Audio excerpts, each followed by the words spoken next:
Saya awali, Assalamualaikum warahmatullahi wabarakatuh. Perkenalkan, nama saya Ezer Nitya Priyatama dari kelas konversi. Di sini saya akan mempresentasikan tugas UTS terkait materi cloud computing.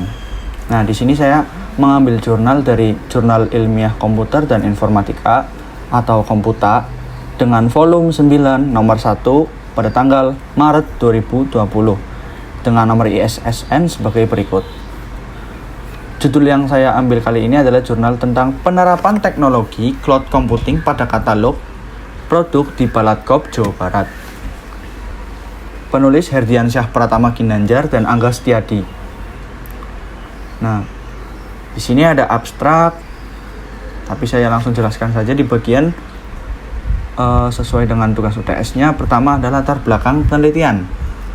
Penelitian ini didasari oleh kebutuhan Balai Pelatihan Tenaga Koperasi dan UMKM atau yang disingkat tadi Balatkop, Jawa Barat untuk meningkatkan kemampuan peserta UMKM dalam memasarkan produk mereka melalui teknologi digital.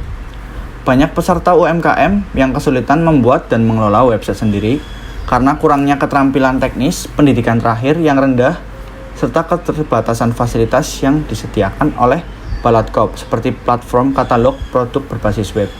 Jadi dari latar belakang yang diambil dari jurnal tersebut adalah karena kurangnya persosialisasian dari pemerintah terkait website dan lain sebagainya.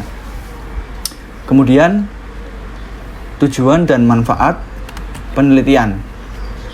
Tujuannya itu mengembangkan sistem cloud computing e-katalog untuk mempermudah UMKM membuat dan mengelola katalog produk secara efisien. Kemudian ada manfaat.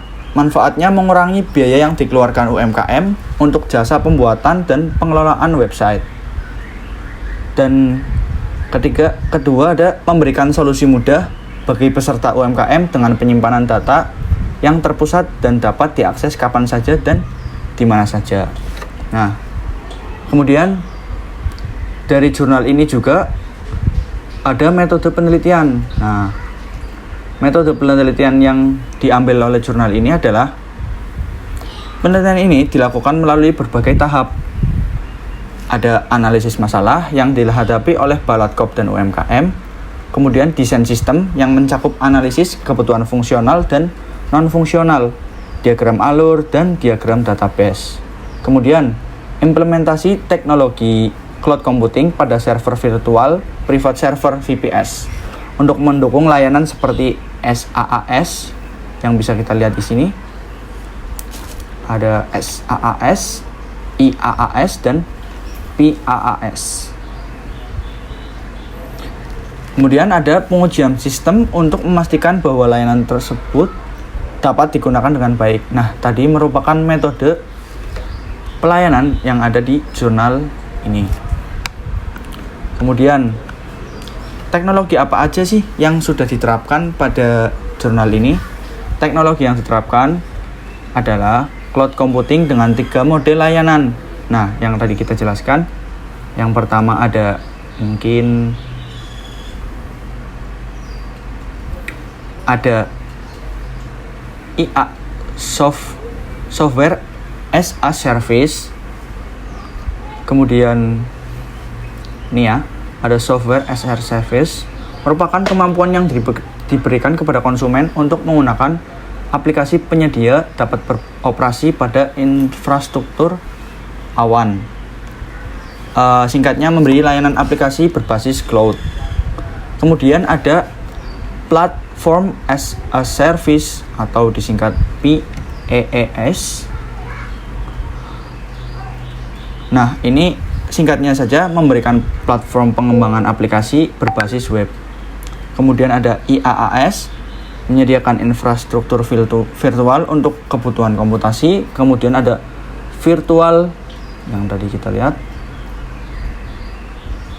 virtual private server, yaitu sebuah teknologi server side yang memungkinkan sebuah mesin dengan kapasitas besar dibagi ke beberapa mesin virtual, atau singkatnya sebagai media penyimpanan dan hosting yang sebelumnya udah kita buatkan. Kemudian hasil penelitian dari jurnal ini adalah,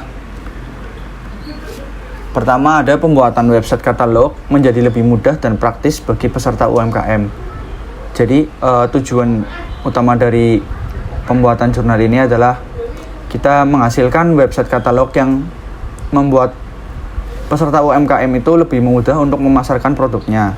Kemudian yang kedua, pengelola dapat memantau penggunaan memori VPS sehingga lebih efisien. Jadi pengecekan oleh pengelola itu lebih gampang dipahamin. Kemudian sistem ini mengurangi biaya yang harus dikeluarkan oleh peserta untuk pembuatan website.